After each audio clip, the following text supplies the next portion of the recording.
नमस्कार। मैं advocate Sunil Kumar, founder of Daksh Nagrik foundation and a practising advocate at Bombay high court and supreme court of India. दोस्तों, आज मैं एक सोशल वर्कर और एक एज एन एडवोकेट की तरह आपसे कुछ बातें शेयर करना चाहता हूँ।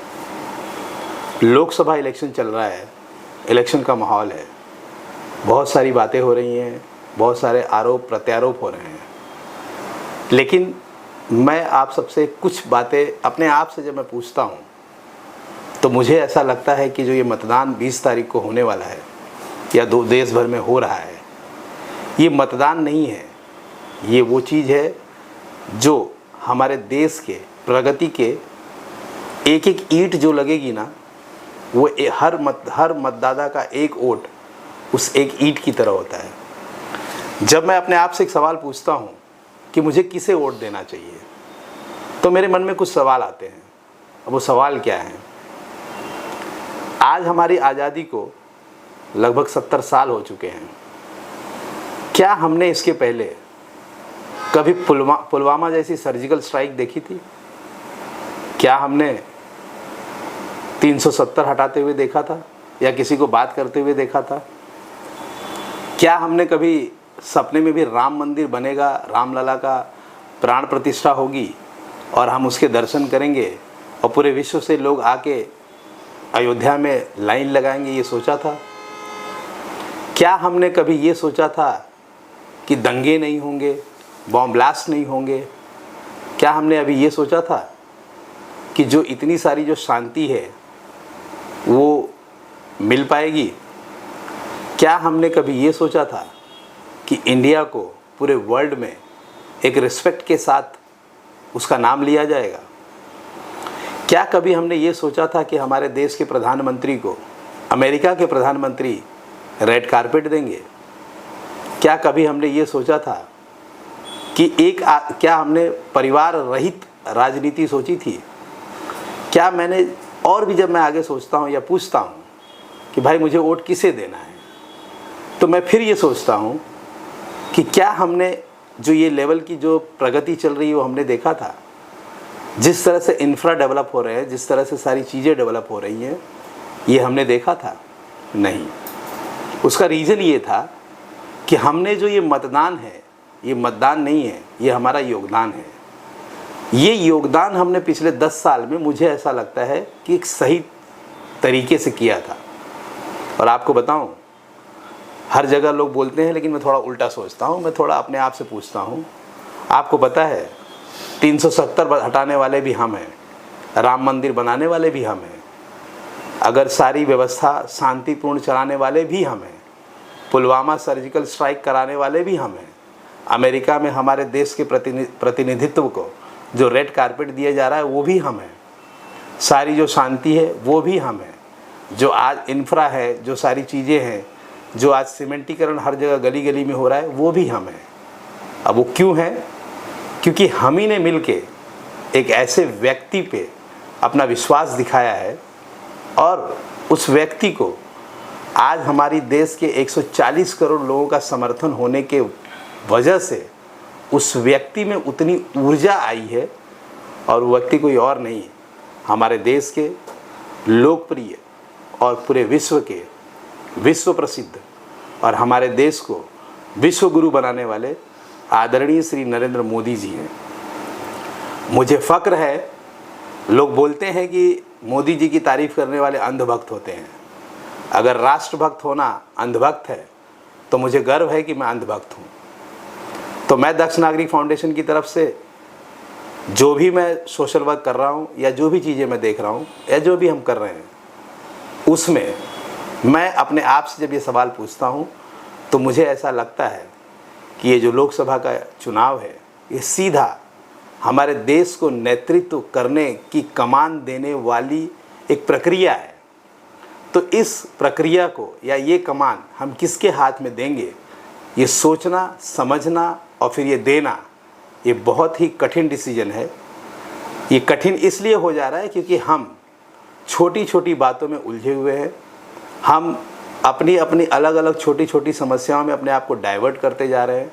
लेकिन मैं जब अपने आप से पूछता हूँ तो मेरी आत्मा बोलती है कि नहीं, हम पहले भी टैक्स देते थे, हमसे पहले भी सब कुछ लिया जाता था, लेकिन जो आज हम तिलक लगाते हैं, जो आज हम मंदिरों में झंडे फहरा रहे हैं, जो आज मंदिरों का जो 22 जनवरी को जो एक पर्व की तरह मनाया गया, ये सब चीज़ें मैंने पहले कभी नहीं देखी थी।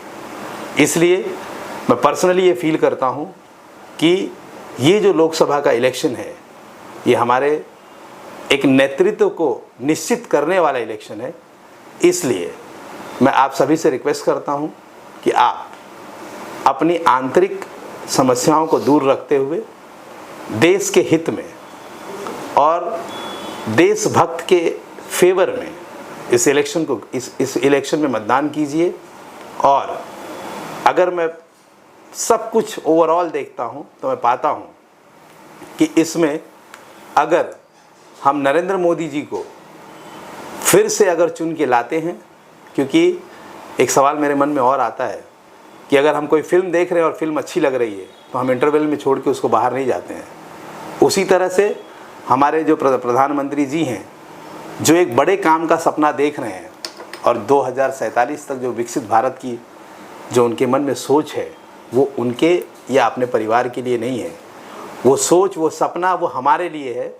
और वो सोच और सपना तभी पूरा होगा जब हम बिना झिझक, जात पात, सारी बाधाओं को तोड़कर एक साथ पूरे विश्वास के साथ अपने मत को उनके फेवर में दे के अगर हम उन्हें ताकतवर बनाएंगे तो आप देखिएगा कि ये जो 10 साल की जो फिल्म चल रही है, इसका जो क्लाइमेक्स होगा और इसकी जो एंडिंग होगी, वो हमारे देश को एक अलग दिशा की तरफ लेके जाएगी। मैं उत्तर पश्चिम लोकसभा से बिलोंग करता हूँ। यहाँ से हमारे जो महायुति के जो उम्मीदवार हैं वो श्री रविंद्र वाइकर जी हैं, जो 35 साल से जिनके पास प्रशासनिक अनुभव है, जो 4 बार नगर सेवक रह चुके, 3 बार आमदार रह चुके और अब लोकसभा की तैयारी कर रहे हैं। अगर हम इनको वोट दे रहे हैं, मतलब ये सीधा का सीधा योगदान हम मोदी जी को प्रधानमंत्री बनाने के लिए कर रहे हैं। इसलिए मेरा आप सभी से हाथ जोड़ के अपील है कि हम लोग सब लोग एक साथ, एकजुट, एक विश्वास और एक आत्मविश्वास के साथ श्री रविंद्र वाइकर जी को सपोर्ट करें, उनको वोट करें, ताकि वो दिल्ली में जाके हमारे आदरणीय प्रधानमंत्री जी को मजबूत करें, उनका साथ दें और हमारी भी आवाज़ उन तक पहुंचाएं। और मैं ये भी अपील करता हूं कि जितने भी लोग लोकसभा में खड़े हैं, हमें उनके साथ होना चाहिए, क्योंकि वो सब उन्हीं के अंग होंगे, उन्हीं के सपोर्टर्स होंगे। और मुझे पर्सनली उन पे पूरा विश्वास है कि जो 10 साल में हुआ, अगर 5 साल और गया तो ये 10 साल की दुगनी स्पीड से हम डेवलप करेंगे। इसलिए मेरा आप सभी से अनुरोध है कि हमें किसी भी बहकावे में ना आके एक लक्ष्य बना के और एक मिशन की तरह, जैसे एक युद्ध होता है कि युद्ध स्तर पर हमें उतरकर श्री प्रधानमंत्री श्री नरेंद्र मोदी जी के लिए लड़ना होगा और दिन रात मेहनत करनी पड़ेगी और ये कोशिश करनी पड़ेगी कि एक बार वो फिर से प्रधानमंत्री बने, ताकि उनका जो सपना है, क्योंकि वो सपना हमारा ही सपना है और हमारा सपना अगर वो पूरा कर रहे हैं तो हमारा ये दायित्व है कि हम उनके साथ रहें, उनके लिए जागें, उनके लिए लड़ें और उनका पूरा का पूरा योगदान करें और उनके लिए जहाँ तक हम पहुँच सकें लोगों को कन्विंस करें कि एक सही ऑप्शन है और सही ऑप्शन का कोई रिप्लेसमेंट नहीं होता है। इसलिए मेरा सबसे अपील है कि हमें भारी से भारी मात्रा में मतदान करें। उत्तर पश्चिम के लोगों से भी मेरा अपील है कि आप आइए, वोट कीजिए। घर में बैठ के सिर्फ किसी में बुराई देखने से अच्छा है कि आप वोट कीजिए और वोट करके इस महान पुरुष को, जिसने, आपने कभी ये सोचा है कि 72 के एज में हम अपने दादा को या हम अपने पिता को कभी -2 डिग्री में हम कहीं भेज सकते हैं? नहीं।